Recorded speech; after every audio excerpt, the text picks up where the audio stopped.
اور جرمنی کے شہر فرینکفرٹ میں ٹیکسٹائل کی عالمی نمائش ختم ہو گئی ہے۔ اس نمائش میں مریخ کے ماحول سے مطابقت رکھنے والے لباس متعارف کرا کے سرخ سیارے پر آبادکاری کی راہ ہموار کر دی گئی۔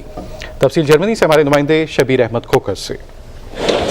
ٹیکسٹائل ٹیکنالوجیز نے اگلے عہد میں قدم رکھتے ہوئے اب مریخ پر انسانی زندگی کو ممکن بنانے کے لیے جدت سے بھرپور مصنوعات ٹیکسٹائل میں پیش کی ہیں۔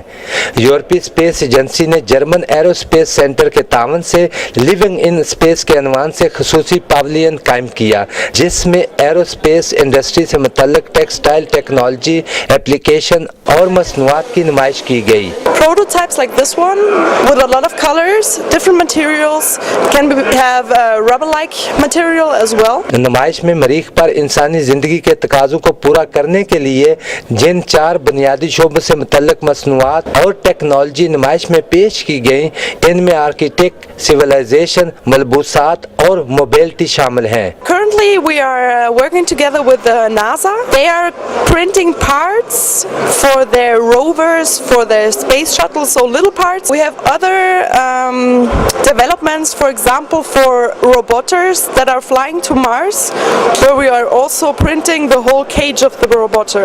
جدید ویژول ٹیکنالوجی اور ورچوئل ریالٹی کی بنیاد پر مریخ کی طرف سفر اور مریخ پر انسانی آبادیوں کی تشکیل کے لیے تکنیکی ٹیکسٹائل مصنوعات اور ان کی پروسیسنگ ٹیکنالوجی کے بارے میں معلومات بھی فراہم کی گئیں۔